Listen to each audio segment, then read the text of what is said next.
जय हिंद दोस्तों, स्वागत है आप सभी का आज की एक नई वीडियो में। दोस्तों आज की इस वीडियो में आप सभी के सामने क्लास 12th हिंदी का चैप्टर 1 यानी आत्म परिचय की बहुत ही सरल और बहुत ही ज़्यादा इम्पोर्टेंट व्याख्या लेकर के आ चुका हूं।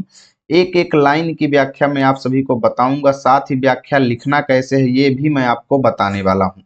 आप लोग देख सकते हो डेमो व्याख्या, मैंने पहले पद्यांश की व्याख्या यहाँ पे लिख रखी है। ऐसे ही दोस्तों मैं सारे पद्यांश की व्याख्या आप सभी को बताऊंगा। बस आप सभी लोग वीडियो में अंतिम तक जुड़े रहें और ध्यान से वीडियो को देखते रहें। तो चलिए हम लोग बिना देरी के वीडियो की शुरुआत करते हैं और आत्म परिचय चैप्टर को बहुत ही अच्छे से समझ लेते हैं। ठीक है, तो यहाँ पर लिखा हुआ है दोस्तों कि मैं जग जीवन का भार लिए फिरता हूँ, फिर भी जीवन में प्यार लिए फिरता हूँ। कर दिया किसी ने झंकृत जिनको छू कर, मैं सांसों के दो तार लिए फिरता हूँ। ठीक है, तो यहाँ पर कविवर हरिवंश राय बच्चन जी क्या कहते हैं कि मैं जग जीवन का भार लिए फिरता हूं। मैं मतलब मैं, यानी कवि कहते हैं कि मैं जग जीवन मतलब संसार की, जग जीवन मतलब संसार की, भार मतलब समस्याओं को, बोझ को लिए फिरता हूं मतलब लिए चल रहा हूं। जैसे हर व्यक्ति के जीवन में दोस्तों कुछ ना कुछ समस्याएं होती हैं, है ना। जैसे आप सभी के जीवन में भी बहुत सारी समस्याएं हैं कि सर हमें ये समझ में नहीं आ रहा है, वो समझ में नहीं आ रहा है, ये चैप्टर कठिन है, वो कठिन है। ऐसे ही कभी कहते हैं कि मेरे जीवन में जितनी भी समस्याएं हैं, मैं उन सारी समस्याओं का बोझ जो है ले करके चलता हूँ, अपने साथ लिए फिरता हूँ, फिर भी जीवन में प्यार लिए फिरता हूँ। यानी मेरे सिर पर बोझ होने पर भी मैं कभी भी दुखी नहीं होता हूँ। यानी कि इतना सब कुछ होने पर भी मैं जीवन में सभी लोगों के लिए प्यार लेकर के चलता हूँ। अर्थात मैं सभी से बराबर प्रेम करता हूँ, सभी से बराबर बोलता चालता हूँ। मेरे व्यवहार में कोई भी परिवर्तन नहीं आता है, चाहे मेरे जीवन में कितने भी बोझ, कितने भी भार आ जाएं, है ना। आगे कवि कहता है, कर दिया किसी ने झंकृत जिनको छू कर, मैं सांसों के दो तार लिए फिरता हूँ। इन दो लाइनों में बहुत सारा बच्चों को दिक्कत होता है, लेकिन दिक्कत नहीं होगी, बस आप ध्यान से सुनते जाइए। ठीक है, यहाँ पे कवि कहता है कि भाई कर दिया किसी ने झंकृत जिनको छूकर, यानी कि मेरे इस जीवन रूपी बीड़ा, कभी यहाँ पर अपने जीवन की तुलना किससे कर रहा है दोस्तों? बीड़ा। बीड़ा आप लोग जानते हैं एक प्रकार का वाद्य यंत्र होता है, जिसमें तार से क्या होता है, जब बीड़ा की तारों को ऐसे कंपित किया जाता है तो उससे ध्वनि उत्पन्न होती है ना। जब इस बीड़ा की तारों को कोई कंपायमान करता है, छूता है या स्पर्श करता है, तो उससे म्यूजिक यानी संगीत निकलता है। ठीक है, तो वही चीज यहाँ पर कवि कहते हैं कि मेरे इस जीवन रूपी बीड़ा के तारों को, ठीक है, मेरे इस जीवन रूपी बीड़ा की तारों को किसी ने क्या कर दिया है, किसी ने छू करके यानी स्पर्श करके, छू करके यानी स्पर्श करके झंकृत कर दिया है। झंकृत करने का मतलब कंपित कर दिया है, यानी उसमें कंपन ला दिया है ना। मेरे इस जीवन रूपी बीड़ा की तार को छू करके किसी ने क्या कर दिया है, कंपित कर दिया है, झंकृत कर दिया है, जिससे क्या हो गया है दोस्तों, मेरे जीवन में प्रेम का संगीत उत्पन्न हो गया है। कवि कहते हैं कि जिससे मेरे जीवन में प्रेम का संगीत उत्पन्न हो गया है। अर्थात कहने का मतलब यह है दोस्तों कि कवि के जीवन में क्या होता है, कोई प्रियतम आता है या कोई प्रिय व्यक्ति आता है जो उनके हृदय को छू जाता है। बीड़ा मतलब जीवन रूपी बीड़ा की तारों को छूने का मतलब है कि कवि के हृदय में, कवि के दिल में कोई प्रियतम व्यक्ति आता है। वो व्यक्ति उनकी पत्नी भी हो सकती हैं, उनकी प्रियतमा या उनके दोस्त भी, कोई भी हो सकता है, जिसका जिक्र यहाँ पर कवि ने नहीं किया है पद्यांश में। वो कहते हैं कि मुझे जो है मेरे जीवन में किसी प्रियतम की याद जो है वो आकर के छू जाती है, और इन्हीं यादों के सहारे मैं क्या करता हूँ, सांसों के दो तार लिए फिरता हूँ। अर्थात मैं अपनी सांसों को क्या करता हूँ, उन्हीं प्रियतम की यादों के सहारे चला रहा हूँ। मैं एक बार फिर से समझाऊंगा आपको, अभी आप टेंशन मत लो, पूरी चीजें आपको समझ में आएंगी। देखो दो लाइनों का अर्थ क्लियर है, लेकिन दिक्कत यहाँ से बच्चों को होती है। यहाँ पे कवि कहते हैं, कर दिया किसी ने झंकृत जिनको छूकर। कवि कहते हैं कि मेरे इस जीवन रूपी बीड़ा की तारों को किसी प्रियतम की यादों ने छू करके क्या कर दिया है, कंपित कर दिया है, यानी झंकृत कर दिया है, जिससे क्या हो गया है, मेरे जीवन में प्रेम का संगीत उत्पन्न हो गया है। और उसी प्रियतम की यादों के सहारे, ठीक है, उसी प्रियतम की यादों के सहारे मैं अपनी सांसें चला रहा हूं। तो मैं सांसों के दो तार लिए फिरने का मतलब ये है दोस्तों कि उसी प्रियतम की याद लिए मैं फिर रहा हूं, है ना। सांसों के दो तार लिए फिरने का मतलब है कि प्रियतम की यादों के सहारे मैं अपनी जिंदगी जी रहा हूं, है ना। तो व्याख्या अभी देखिए, अगर थोड़ा बहुत डाउट रह गया है तो टेंशन मत लो, अभी आप इस व्याख्या को जैसे ही पूरा पढ़ेंगे आपका सारा डाउट क्लियर हो जाएगा। तो हम लोग लिखेंगे कि भाई कवि कहते हैं कि सांसारिक जिम्मेदारियों और कठिनाइयों के कारण उनका जीवन बोझिल हो गया है, अर्थात उनके जीवन में भी बोझ है, भार है, लेकिन इसके बावजूद वो अपने हृदय में सबके लिए प्रेम की भावना रखते हैं। ठीक है, कवि के जीवन रूपी बीड़ा के तारों को, ये बीड़ा है आप लोग देख सकते हैं, इसमें ऐसे तार लगी होती हैं दोस्तों। जब इन तारों को उंगली से हम इसमें कंपन करते हैं तो इस बीड़ा से ध्वनि उत्पन्न होती है, म्यूजिक उत्पन्न होती है। तो वही है कि कवि के जीवन रूपी बीड़ा के तारों को किसी प्रिय की यादों ने, किसी प्रियतम की यादों ने छू लिया है, जिससे उनके जीवन में संगीत पैदा हो गया है। आप लिख लेना, उनके जीवन में प्रेम का संगीत पैदा हो गया है। ठीक है, प्रेम का संगीत पैदा हो गया है और वे उन्हीं यादों के सहारे अपनी सांसें चला रहे हैं। ठीक है, चलिए स्क्रीनशॉट आप लोग लेना चाहते हैं ले लीजिए, हम चलते हैं अगले पद्यांश पे। आगे कवि कहते हैं, मैं स्नेह सुरा का पान किया करता हूँ, मैं कभी न जग का ध्यान किया करता हूँ, जग पूछ रहा उनको जो जग की गाते, मैं अपने मन का गान किया करता हूँ। आगे कवि कहता है कि मैं स्नेह सुरा का पान किया करता हूँ। आगे कवि कहता है कि मैं स्नेह माने प्रेम रूपी, ठीक है, प्रेम रूपी सुरा मतलब शराब। ठीक है, कवि कहता है कि मैं प्रेम रूपी शराब यानी मदिरा का पान किया करता हूँ, अर्थात मैं प्रेम रूपी मदिरा पीता हूँ। ठीक है, सब लोग एल्कोहल वाली मदिरा पीते हैं, लेकिन कवि कहता है कि मैं प्रेम रूपी मदिरा पीता हूँ। ठीक है, अर्थात मेरे लिए प्रेम ही सब कुछ है ना। आगे कवि कहता है, मैं कभी न जग का ध्यान किया करता हूँ। कवि कहता है कि भाई संसार मेरे बारे में क्या सोचता है, लोग मुझे क्या कहते होंगे, मैं इन सब चीजों का कभी भी ध्यान नहीं किया करता, बिल्कुल भी संसार के लोगों की बातों पर बिल्कुल भी ध्यान नहीं करता हूँ। आगे कवि कहता है, जग पूछ रहा उनको जो जग की गाते, यानी ये संसार तो केवल उनको पूछ रहा है, केवल उनको पसंद कर रहा है जो संसार की बातों को गाता है। ठीक है, अर्थात कवि कहता है कि जो लोगों के मन की बातें करते हैं, इस संसार के लोग केवल उन्हीं को पसंद करते हैं, लेकिन कवि कहता है मुझको इससे कोई लेना देना नहीं है, मैं केवल अपने मन का गान किया करता हूँ, अर्थात मैं केवल अपने मन की गीतों को ही गाता हूँ, मुझे इस संसार से कोई लेना देना नहीं है। ठीक है, तो चलिए हम लोग व्याख्या में लिखेंगे, कवि कहता है कि वह प्रेम रूपी रस यानी मदिरा पीता है, उसे दुनिया की बातों या लोगों की राय की चिंता बिल्कुल भी नहीं है। जहां लोग संसार की बातें गाते हैं, वहीं कवि अपने मन की सच्ची भावनाओं को ही व्यक्त करता है। ठीक है, चलिए आगे चलते हैं। अगला पद्यांश है, मैं निज उर के उद्गार लिए फिरता हूँ, मैं निज उर के उपहार लिए फिरता हूँ, है यह अपूर्ण संसार न मुझको भाता, मैं स्वप्नों का संसार लिए फिरता हूँ। आगे कवि कहता है कि मैं निज उर के उद्गार लिए फिरता हूँ, अर्थात मैं निज माने अपने, उर माने हृदय के, उद्गार, उद्गार का मतलब होता है भावनाओं को, विचारों को। ठीक है, उद्गार का मतलब भावनाओं को या फिर विचारों को। कवि कहता है कि मैं अपने हृदय के उद्गार यानी विचारों को लेकर के फिरता हूँ, अपने हृदय की भावनाओं को लेकर के फिरता हूँ अपने साथ में।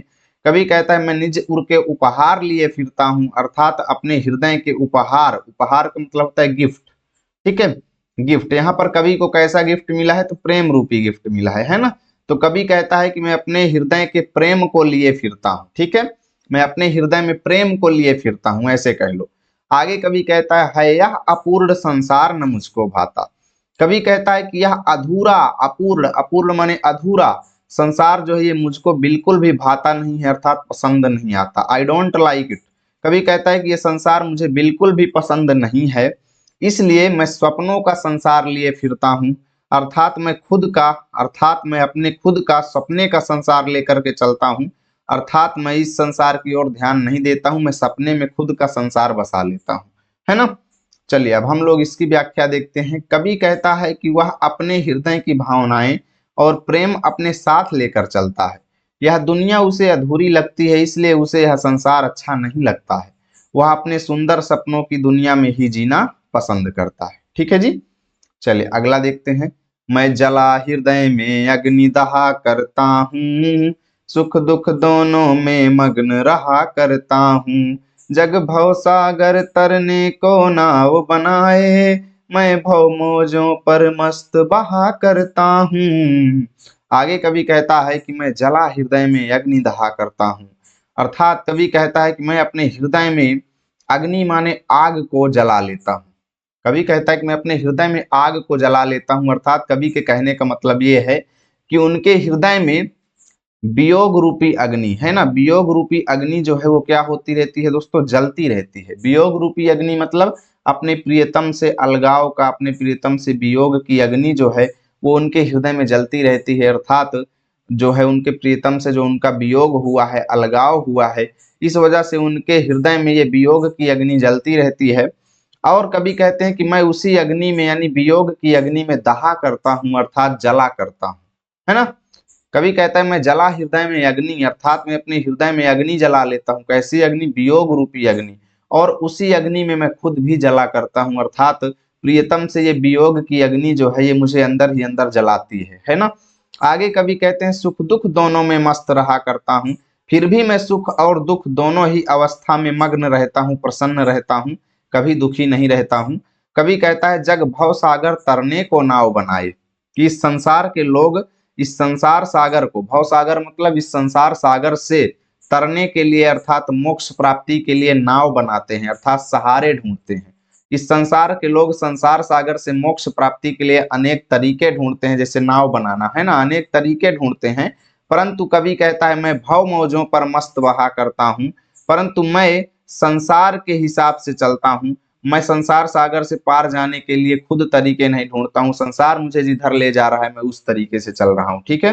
कवि कहता है मैं भव मौजों पर मस्त बहा करता हूँ, अर्थात जैसे देखो लहर चल रही है, आप लहर से पार करने के लिए नाव बना रहे हैं, लेकिन कवि कहता है लहर मुझे जिधर ले जा रही है मैं उधर जा रहा हूँ। अर्थात मैं भव मौजों पर मस्त बहा करता हूँ, यानी संसार सागर के हिसाब से मैं चल रहा हूँ, मैं अपने तरीके नहीं लगा रहा हूँ, ठीक है। तो व्याख्या में हम लोग देखेंगे कि भाई कवि कहता है कि उसके हृदय में भावनाओं की आग जलती रहती है और वह उसी उसी में जीता नहीं लिखना है दोस्तों, जलता रहता है, ठीक है, वह उसी में जलता रहता है। वह सुख और दुख दोनों में समान रूप से लगा रहता है, मग्न रहता है। जहां लोग संसार सागर को पार करने के लिए सहारा ढूंढते हैं, वहां कवि निश्चिंत होकर के जीवन की लहरों में आनंद से बहता रहता है कि ये जीवन जिधर ले जाएगा कवि उधर जाने के लिए तैयार है, उसे कुछ जो है अपने से करने की आवश्यकता नहीं है। आगे देखिए कवि कहता है मैं यौवन का उन्माद लिए फिरता हूँ, उन्मादों में अवसाद लिए फिरता हूँ, जो मुझको बाहर हंसा रुलाती भीतर, मैं हाय किसी की याद लिए फिरता हूँ।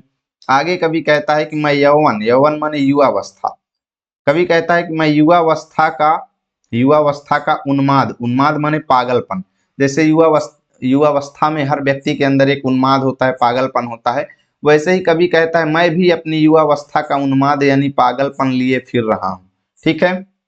उन्मादों में अवसाद लिए फिरता हूँ, परंतु उन्हीं उन्मादों यानी पागलपन के बीच में मेरे मन में क्या है, अवसाद है, यानी दुख व्याप्त है, मैं दुख लिए फिर रहा हूँ, है ना। उन्मादों के बीच में यानी युवावस्था के उन्मादों के बीच में मेरे अंदर दुख भी व्याप्त है। वो दुख कौन सा है, आगे कभी कहता है कि मैं एक प्रियतम की याद लिए फिरता हूँ, मैं हाय किसी की याद लिए फिरता हूँ। कभी कहता है कि मैं अपने किसी प्रियतम की याद लेकर के चल रहा हूँ, मुझे अपने किसी प्रियतम की याद आ रही है, जो मुझको बाहर हंसा रुलाती भीतर, जो मुझको अंदर ही अंदर रुलाती है और बाहर मुझे हंसता हुआ दिखाती है। अर्थात वो मेरे प्रियतम की याद जो है, मुझे ऐसा लगता है कि मुझे बाहर से मुझे हंसने पर मजबूर करती है और अंदर ही अंदर वो मुझे रुलाती रहती है ना। यानी कवि कहता है कि भाई मेरे अंदर प्रियतम की याद का दुख है, अवसाद है, लेकिन फिर भी मैं अंदर ही अंदर दुखी हूँ, बाहर से मैं सबको प्रसन्न दिखता हूँ, है ना। चलो आगे देखते हैं। कवि कहते हैं कि उनके मन में युवावस्था का जोश और पागलपन यानी उन्माद भरा है, लेकिन इसी उत्साह के भीतर वियोग का गहरा दुख भी छिपा है। वियोग का मतलब प्रियतम से अलगाव होने का दुख, ठीक है। किसी प्रिय की यादें उन्हें बाहर से तो हंसने पर मजबूर करती हैं, परंतु अंदर ही अंदर वो तड़पते और रोते रहते हैं, ठीक है जी। चलो आगे देखते हैं। कर यत्न मिटे सब सत्य किसी ने जाना, नादान वही है हाय जहां पर दाना, फिर मूढ़ न क्या जग जो इस पर भी सीखे, मैं सीख रहा हूँ सीखा ज्ञान भुलाना। कवि कहता है कि भाई कर यत्न मिटे सब सत्य किसी ने जाना, अर्थात इस संसार में बहुत सारे व्यक्तियों ने क्या किया, यत्न किया, प्रयास किया, किस लिए किया, सत्य को जानने के लिए, यानी संसार के वास्तविक सत्य को जानने के लिए कि इस संसार की वास्तविकता क्या है, सच्चाई क्या है, इस चीज को जानने के लिए कर यत्न मिटे सब, यानी बहुत सारे लोग प्रयास करके मिट गए, बहुत सारी मेहनत कर लिए, कुछ भी कर नहीं पाए। किसी ने जाना, अर्थात किसी ने भी इस संसार की सच्चाई को नहीं जान पाया, है ना। कभी कहते हैं नादान वही है हाय जहां पर दाना, यानी कि जहां पर दाना अर्थात बुद्धिमान लोग हैं इस संसार में, जहां पर दाना मतलब बुद्धिमान लोग हैं, हाय दुख की बात है कि वहीं पर नादान लोग भी इस संसार में हैं। अर्थात ये बुद्धिमान लोगों के साथ साथ नादान लोग जो हैं वो भी इस संसार में मोह माया में पड़े हुए हैं, ठीक है। कभी कहता है कि वो भी क्या है, जहां पर बुद्धिमान लोग मोह माया में लिप्त हैं वहीं पर नादान लोग भी मोह माया में लिप्त हैं, है ना। आगे कभी कहता है फिर मूढ़ न क्या जग जो इस पर भी सीखे। कभी कहता है कि भाई ये संसार मूर्ख नहीं है क्या, जो अभी तक इस पर सीख नहीं पा रहा है, अर्थात इस संसार की सच्चाई को जान नहीं पा रहा है। क्या ये संसार मूर्ख नहीं है? जरूर मूर्ख है जो इस सच्चाई को जान नहीं पा रहा है। कभी कहता है कि मैं तो इस सच्चाई को सीख भी चुका हूं और इस सच्चाई को मैं भुलाना भी चाहता हूं, मैं सीख रहा हूं सीखा ज्ञान भुलाना, अर्थात इस संसार की वास्तविक सच्चाई को जानने के बाद मैं तो अब इसे भुलाने के तरीके ढूंढ रहा हूं और इस संसार के लोग अभी तक इस सच्चाई को ही नहीं जान पाए हैं, है ना। तो हम लोग लिखेंगे कि भाई कभी कहते हैं कि संसार में लोगों ने सत्य जानने की बहुत कोशिश की पर कोई सफल नहीं हुआ, है ना। जहां समझदार लोग हैं वहीं अज्ञानी भी सांसारिक मोह में फंसे हुए हैं, ठीक है। दुनिया इतनी मूर्ख है कि ठोकर खाकर भी सत्य नहीं सीखना चाहती है, इसलिए कभी सांसारिक ज्ञान को भुला करके मन की बात सुनना सीख रहे हैं, ठीक है। मैं सीख रहा हूँ सीखा ज्ञान भुलाना, अर्थात सांसारिक जो ज्ञान मेरे अंदर है उसको भुला करके मैं मन की बातें सुनना सीख रहा हूँ, ठीक है। चलो आगे देखते हैं। कभी कहते हैं मैं कुछ अलग हूं, मैं और मतलब मैं कुछ अलग हूं, ठीक है। और जग और ये संसार कुछ अलग है, यानी मैं कुछ अलग टाइप का व्यक्ति हूं, इस संसार ये जो है ये कुछ अलग टाइप का व्यक्ति है। इसलिए कभी कहता है कि और कहाँ का नाता, इसलिए मेरा इस संसार से कोई नाता नहीं है, मेरा इस संसार से कोई रिलेशन नहीं है, क्योंकि मैं कुछ और हूं और ये संसार कुछ और है, इसलिए मेरा इस संसार से कोई लेना देना नहीं है, कोई रिलेशन नहीं है। कभी कहता है कि ऐसे संसार ऐसे जग तो मैं रोज कितने न जाने कितने ऐसे जग यानी ऐसे संसार में रोज अपने मन के अंदर बना लेता हूँ और रोज भुला देता हूँ, अर्थात न जाने ऐसे संसार में कितने अपने मन के अंदर रोज गढ़ लेता हूँ और रोज उनको भुला भुला देता हूँ, यानी रोज डिलीट कर देता हूँ, ठीक है।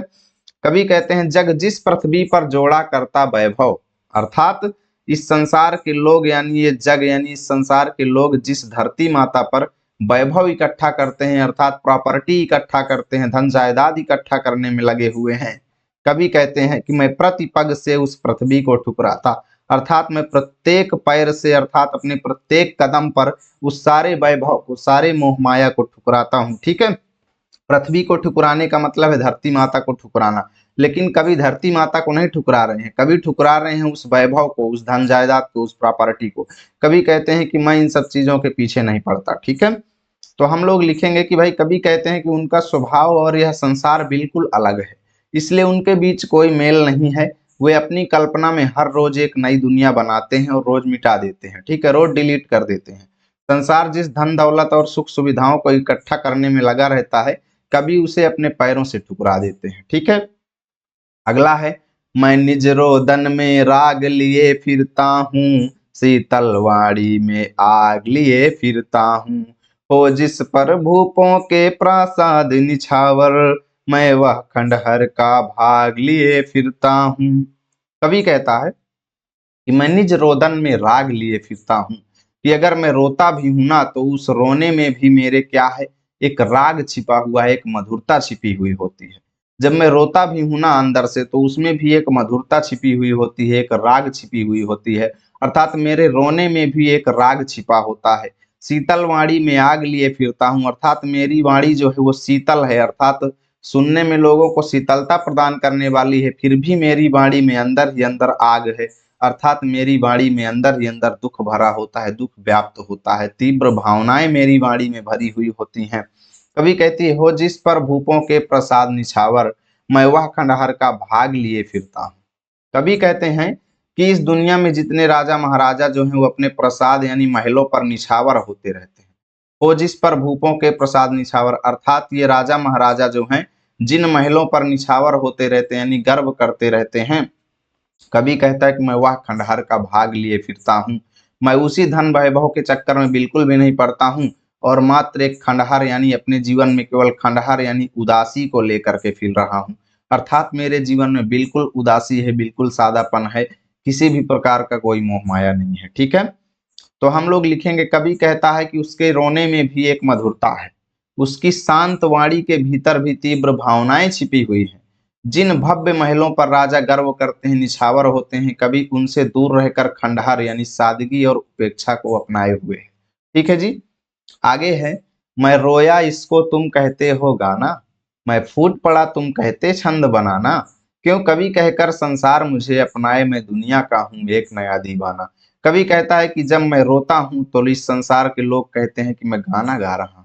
ठीक है, जब मैं फूट पड़ा अर्थात मेरे अंदर दुख व्याप्त था, मैं उस दुख को बताने लगा तो लोग कहते हैं तुम छंद बना रहे हो, अर्थात कोई छंद की रचना कर रहे हो। ठीक है, छंद तो आप लोग पढ़े होंगे, छंद अलंकार ये सब चीजें तो आप पढ़े ही होंगे, दोहा चौपाई सोरठा रोला कुंडलिया वगैरह, है ना। तो वही चीज है कि जब मैं फूट पड़ा दुख व्यक्त करने लगा तो तुम लोग कहते हो कि मैं कोई छंद रचना कर रहा हूँ। ठीक है, क्यों कवि कहकर संसार मुझे अपनाए, कवि कहता है कि ये संसार मुझे कवि कहकर क्यों अपना रहा है।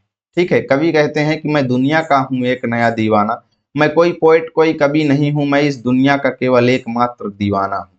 ठीक है, तो हम लोग इसकी व्याख्या देखते हैं। कवि कहते हैं कि जब वे अपने हृदय की पीड़ा को शब्दों में व्यक्त करते हैं यानी जब वो रोते हैं तो दुनिया उन्हें मधुर गान समझती है। ठीक है, जब उनका दुख असहनीय होकर फूट पड़ता है तो लोग उसे छंद यानी कविता बनाना कहते हैं। कवि खुद को केवल एक दीवाना मानते हैं, ना कि कोई महान कवि। ठीक है जी, मैं दीवानों का बेस लिए फिरता हूँ, मैं मादकता निःशेष लिए फिरता हूँ, जिसको सुनकर जग झूम झुके लहराए, मैं मस्ती का संदेश लिए फिरता हूँ।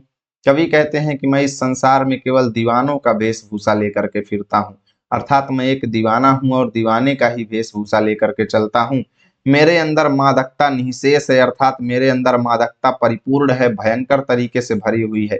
निःशेष का मतलब कि कुछ भी शेष नहीं, अर्थात मेरे अंदर मादकता बहुत ज्यादा भरी हुई है। कवि कहते हैं जिसको सुनकर जग झूम झुके लहराए, मैं मस्ती का संदेश लिए फिरता हूँ। कवि कहते हैं कि मैं प्रेम रूपी मस्ती का ऐसा संदेश लेकर के चल रहा हूँ अपने साथ, जिस संदेश को सुन करके सभी लोग, इस संसार के लोग झूम जाएंगे, झुक जाएंगे और लहरा जाएंगे।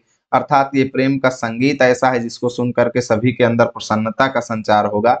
मैं वही प्रेम रूपी संदेश अपने साथ लेकर के चलता हूँ, है ना। तो व्याख्या देखिए, कवि कहते हैं कि वे संसार में एक प्रेमी या दीवाने की तरह रहते हैं। उनके मन में प्रेम का कभी न खत्म होने वाला यानी नशा जो कि मादकता है वो बसा हुआ है। वे पूरी दुनिया को प्रेम और मस्ती का ऐसा संदेश देना चाहते हैं जिसे सुनकर सारा संसार आनंद में झूमने लगे और प्रेम के आगे झुक जाए। ठीक है दोस्तों, तो यहाँ से हमारा चैप्टर हमारे आगे झुक चुका है। हमने एक एक चीज को बहुत ही अच्छे से देख लिया है। यदि वीडियो अच्छी लगी है तो भैया तो लाइक कर दो, दोस्तों के पास शेयर कर दो। मिलेंगे आप सभी के साथ अगली वीडियो में इसके गीत चैप्टर को लेकर।